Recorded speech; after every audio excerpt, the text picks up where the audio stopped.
Hello everyone. तो आज के वीडियो में हम लोग देखेंगे कुछ word problems related to rational number. अब पहला क्वेश्चन क्या बोल रहा है कि हम लोग के पास एक 50 मीटर का क्लॉथ है, उसमें से 7/3 पार्ट जो है उस कपड़े का काट के निकाल लिया जाता है फॉर मेकिंग अ शर्ट, एक शर्ट बनाने के लिए। और उसी कपड़े में से फिर 14/5 हिस्सा जो है वो उसको निकाला जाता है किसके लिए, तो कर्टन्स बनाने के लिए। तो हम लोग से पूरे पूछा जा रहा है कि कितना रिमेनिंग लेंथ ऑफ क्लॉथ बचेगा। तो सिंपल सा चीज़ है, 50 मीटर का क्लॉथ है, मान लिया जाए एक बड़ा सा क्लॉथ का पीस है, ठीक है। उसमें से एक हिस्सा किस में चला गया, 7/3 हिस्सा शर्ट बनाने के लिए निकल गया।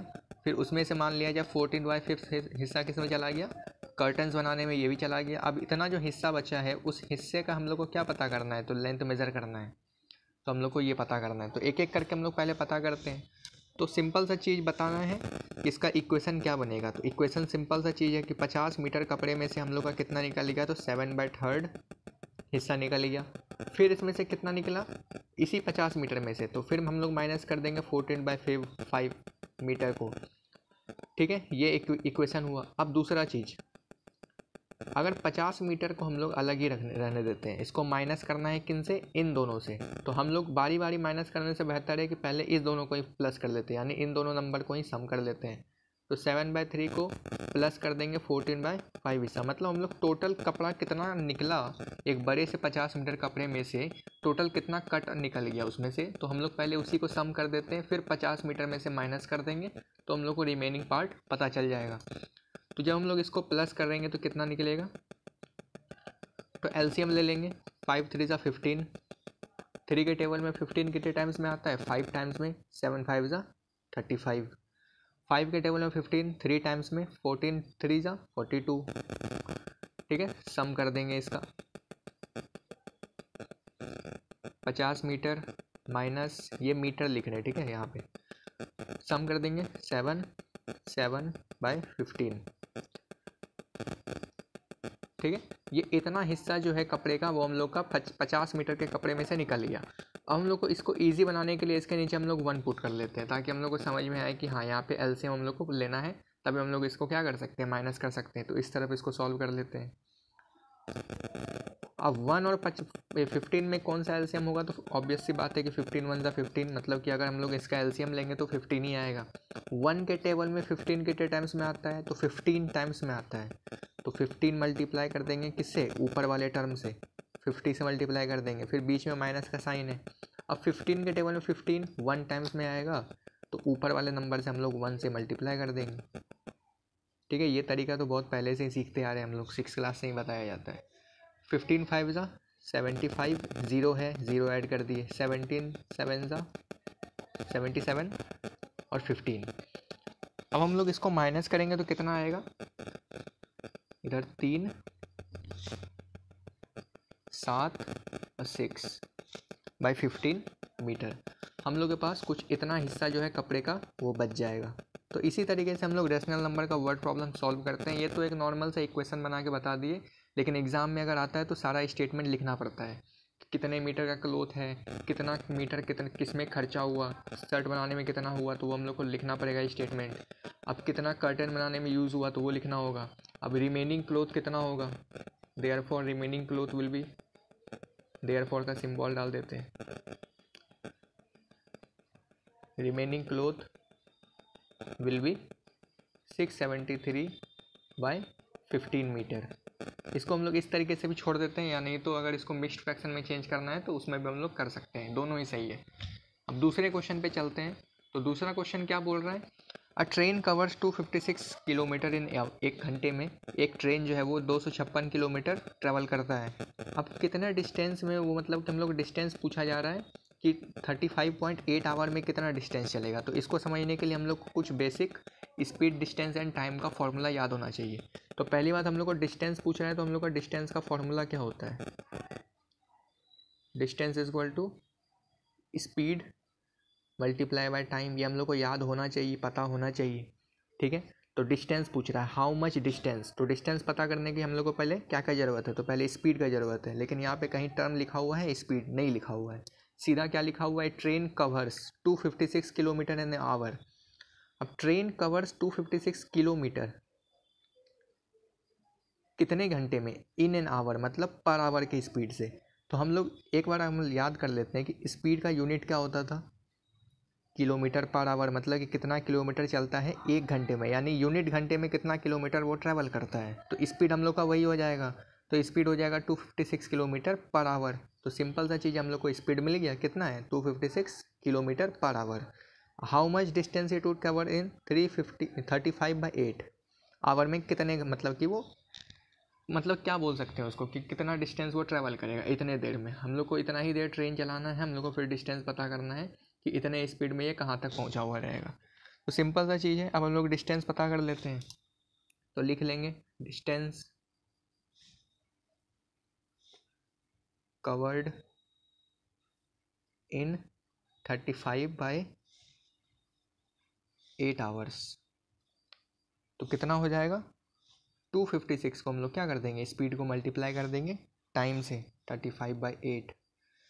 अब हम लोग सीधा सीधा इसको कटा देते हैं, 8 के टेबल से कट जाएगा, 8 3 या 24, 116, 2 टाइम्स में 16। इसको मल्टीप्लाई कर देंगे 32 इंटू 35, 0 2 11, हाँ 01120 किलोमीटर। तो ये हम लोग का क्या हो जाएगा, डिस्टेंस पता चल जाएगा। इसी तरीके से कुछ distance and speed, distance and time का क्वेश्चन भी आता है। कहीं कपड़े का लेंथ का पूछ देगा, कहीं ग्रोसरी स्टोर का लिस्ट के बारे में दे देगा, कहीं सैलरी के बारे में दे देगा। तो नेक्स्ट क्वेश्चन जो है हम लोग का सैलरी के ऊपर ही है, ठीक है। ये एक जो क्वेश्चन है इस सैलरी के ऊपर ही है। क्या है कि एक मंथली सैलरी है एक इंसान का, वो कितना है 65,000 रुपीज़ है, ठीक है। उसमें से एक हिस्सा मतलब कि इसी सैलरी में से 1/5 हिस्सा जो है वो क्या करता है, रेंट पे कर देता है।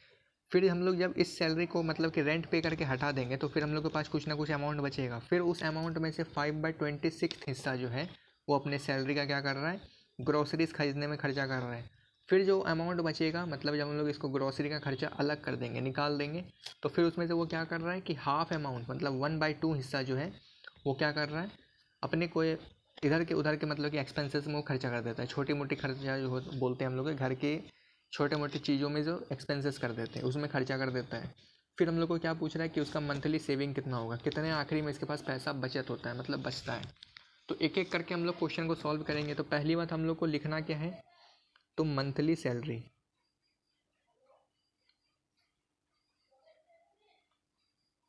ऑफ ए मैन कितना है 65,000 rupees, 1/5 salary paying the rent, money spent on paying rent कितना है 1/5 है। तो 1/5 इंटू कर देंगे हम लोग किसके, सैलरी के, कट जाएगा 13,000, मतलब 13,000 रुपये ये किस में चला गया, इसका सिर्फ रेंट में चला गया। अब हम लोग को ये देखना है कि सिर्फ 13,000 रुपये इसके सैलरी में से किस में चला गया, रेंट में चला गया। तो हम लोग का फाइनल जो सैलरी इसके पास बचा होगा वो कितना होगा वो पता करना है। तो उसके लिए हम लोग क्या कर देंगे, इसको माइनस कर देंगे। तो माइनस करते हैं, मनी लेफ्ट इक्वल टू क्या हो जाएगा 65,000 माइनस रुपीज़ का सिंबल। जब माइनस करेंगे तो कितना बचेगा 52,000, मतलब 52,000 रुपये अभी भी इसके पास बचा हुआ है। लेकिन अभी भी इसका खर्चा ख़त्म नहीं हुआ है। अब वो क्या कर रहा है 5/26 हिस्सा जो है अपने सैलरी का वो ग्रोसरीज मतलब कि घर के खर्चे जो बोल सकते हैं, घर के जो ज़रूरतमंद सामान होते हैं उसमें वो खर्चा कर रहा है। तो money spend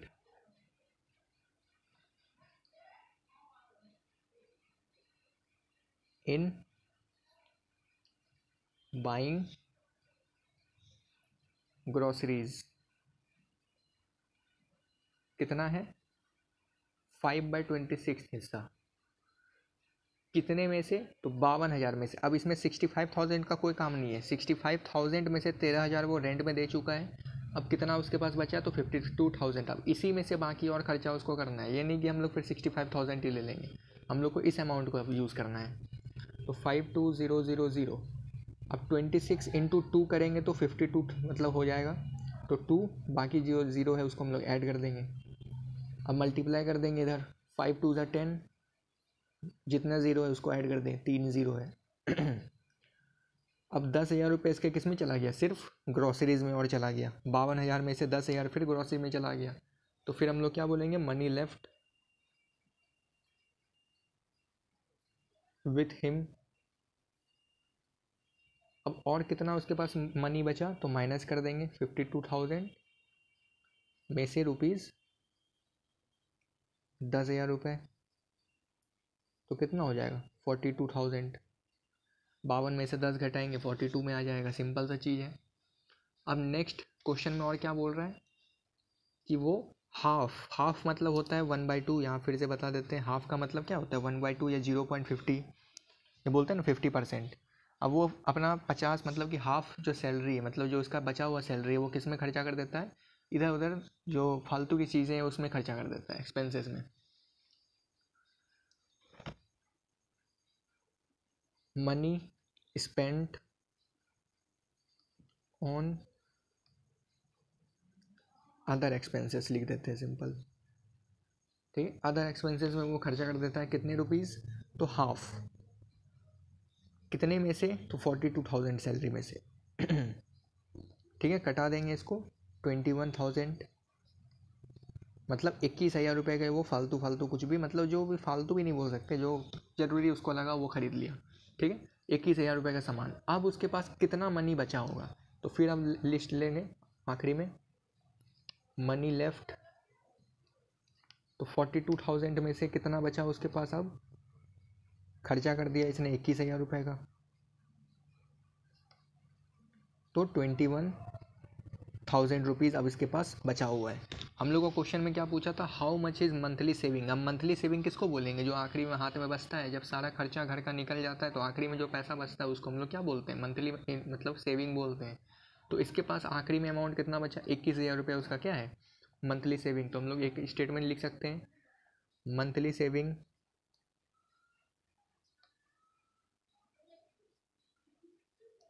of a man is ₹21,000। ठीक है, तो ये था आज का 2-3 क्वेश्चन वर्ड प्रॉब्लम से रिलेटेड। अब मिलते हैं नेक्स्ट एक्सरसाइज में, तब तक के लिए थैंक्स फॉर वॉचिंग।